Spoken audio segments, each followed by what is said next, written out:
All right, it's October 23rd. That means we got the big update patch for Borderlands 4. Now, come with October 23rd is also the Horrors of Kairos. But that we'll cover just real quickly.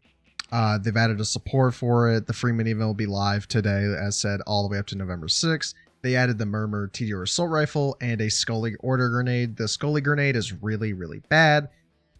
So it's not worth really getting. I have not tried the TDR yet, but there's a shift code that is available on their Twitter.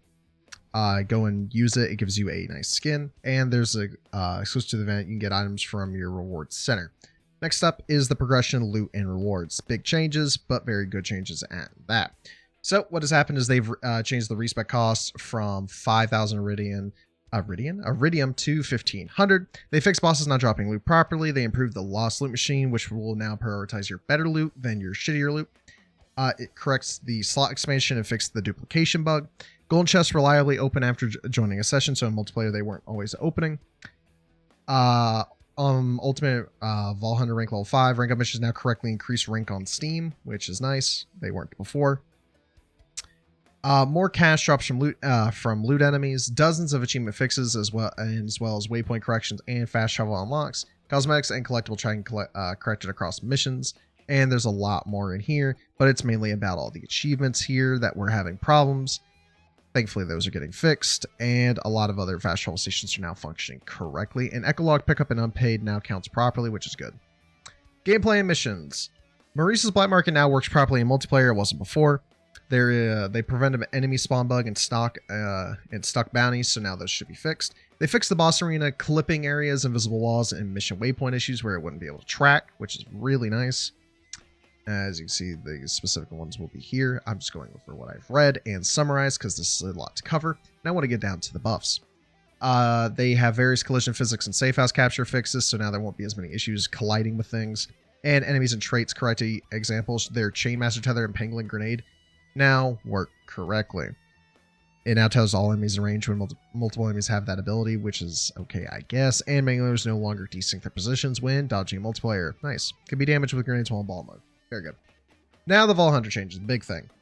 I don't play all of them. I've played 2 of them, so I will cover the 2 I know very well, but I will glaze over the other ones and try to give an idea. So, Hollow the Graviter, as they, for some reason, just don't put their first name. Weird. Fixed performance issues from certain Graviter builds that slowed UI or broke Fight for Your Life. Basically, it was the big flashy ones. Passive bonus to gun damage now correctly applies to Ripper heavy weapons. Class mods no longer exceed +5 pencil down cap. I had no idea what that even does. Dev Note as well. Still one of the best damage scalers, just balanced for consistency. Oh yeah, neutron capture now converts all gun damage to radiation. Applies only to gunshots, not all damage sources. Their dev note is that is still one of the best damage scalers in the entire game, but during testing, we found this was erroneously applying to all instance damage and was able to scale in unanticipated ways. And Flux Generator. Plus Annihilation Grenades now scale correctly with level, which is good, I believe. Next is Amon. Shield visual adjusted for improved clarity in combat situations. Good, this thing was impossible to see through. But let's cover everything else. Forge skill now properly respects cooldowns in multiplayer. I believe at one point it was not obeying that at all. Fixed Onslaughter plus Noisy Cricket camera issues and Rocket Punch consistency, which is nice. And now the balance adjustments. Seeing Red now fixed at 4 seconds, no longer scales per point. Blackout Dot fixed to scale properly. Damage per point reduced from 21% to 15%. So overall buff due to proper scaling. And various bug fixes for Scourge, Vengeance, and Crucible Cybernetics. Because it's a lot. I don't play him enough to understand how good this is. But from what I can tell, this is an nerf, obviously. But after fixing the scaling of the dot, we found that Blackout was overperforming a bit. Yeah, so they had to nerf it. Cybernetics visuals, yeah, corrected. Animation, corrected. Yeah, it's all just corrections. And this now properly scales with points invested. Vex is next. Challenge Me, Myself, and I now tracks correctly in multiplayer. Her Dead Ringer visual fixes, so the Force Seal Inspector effects when firing a Mala 1 elemental switcher. Bloodletter Bleed effect fixed, no more recursive self-triggers, and balance buffs.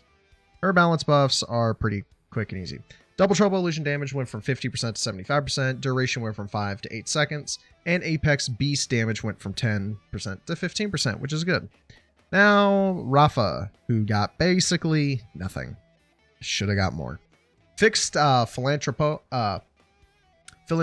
class mod free grenade damage scaling. Action skill Pothos Lance now penalizes gun accuracy not handling. Keeps your projectile speed consistent.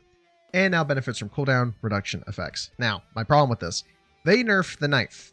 Gave Rafa no way to help his crit problems. Despite him being a crit-based Vault Hunter, helped him none. Love it, right? Now, gear. There's a lot of gear in here. A lot. I'm not reading all that. Instead, I'm going to cover the changes, which are all down here. If you want to read this, I will link the change notes in the description. Quickly, let's cover these. So, when it comes to assault rifles, Star Helix fire rate went up by 33%, which is good. Bonnie and Clyde base damage 40%, and the pair went from 100% to 150. Good. I actually liked the Bonnie and Clyde and felt like it was underperforming really bad. Bugbear base damage is 40%. Rotary gun max damage is now 200% and no longer 100%. Rowan's Charge, another weapon I thought was pretty bad. Fire rate ×2, recoil reduced. Good. Now it's less hitting the ceiling. Lucien's Flank, base damage 50%, recoil reduced. Another weapon I thought was pretty bad. Aegon's Dream, 35% increase in base damage. Good. I liked Aegon's Dream. I felt like it underperformed.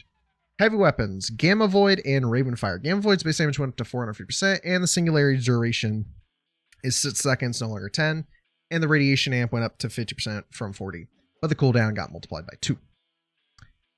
Sadly.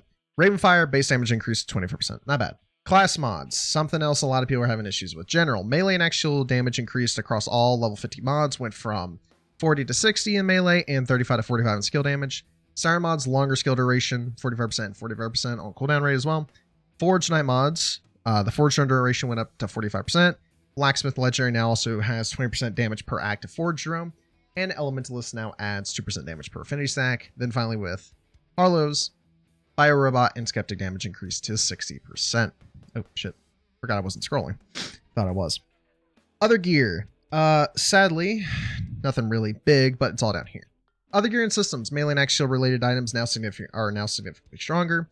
The hard hitter rep kit melee damage is now up from 40% to 50%. The real big fist and action fist firmware buffs for both melee and action skill damage are like 25% melee damage at 1, 2, up from 15 and 25% respectively. Now, Action Fist now grants 25% melee damage at rank 1, up from 15%. Action Fist now grants 30% skill damage at rank 2, up from 30, and Action Fist now grants 30% skill damage on melee kill, up from 25. Basically, they're trying to make these firmwares better for the melee-centric builds, because beforehand they were doing basically nothing. Next up is the shields, but they're not that much. It's just slight increases in melee damage for the box armor, and the Berserker energy now grants more melee damage depending on parts rolled. Not bad at all, but now we have the specialization. So, the specialization. Groundbreaker rework now stores only gun, axial damage, and ordnance damage. Fix infinite damage loop from bonus damage stacking, and the little dev note is that it is still strong, but balanced baseline for future melee tuning. Now, what do you all need to take away from this, basically, and also basic updates? And if you didn't notice in there, the crit knife. Wow, that is blinding. That is hard to read. Hold on. Let me find the... Here it is. Reduce critical chance on Jacob's crit knife to 30, no longer 100. I do not agree with this. This change is single-handedly the dumbest change ever. Because this is my argument. They never nerfed the Grog Nozzle, so they're going to say the Grog Nozzle was fine with its amazing healing, infinite slag capability, basically, because it had the highest slag in the game outside of a grenade, and it had infinite healing, because you just had to swap to it after shooting. But they're going to say the crit knife is a problem. This is why I think people not overhype things, talk too much about something that doesn't need to be nerfed. I think it was stupid. Anyway. Things to take away from this. The new limited time event is here. Get the loot, get the spooky stuff, get your free rewards. Global. The loot system got smoother. Cheaper respecs have happened. Achievements and missions have been fixed. As well as RJ now has drops. I don't know if he drops any legendaries. I've yet to see one. Biggest character reworks that you need to take away from this is Amon. Seeing red duration got fixed and has better scaling. Vex's illusions massively got buffed. 50% more damage and longer duration. Rafa's Apothos Lance is fixed and now scales better, and Hollow's radiation rework from gun damage to reworked into radiation. She has better performance and fixed overscaling. Gear, takeaways, ARs, and heavies got huge buffs. Class mods got stronger, and melee builds are revived and a lot stronger now. So Jolt's dude now can do really good on his melee Rafa. And Groundbreaker got fixed to prevent infinite damage loops. Well, I hope you guys enjoyed this video. Tell me what you guys think down below about all the changes. I still, once again, think this is the dumbest change I've ever seen, because it's a lot of people who were crying and complaining about basically nothing, but they didn't do this for the Grog Nuzzle. The nerf they did apply to the Grog Nuzzle was not this bad. But I'll see you guys in the next video. Peace out, everybody.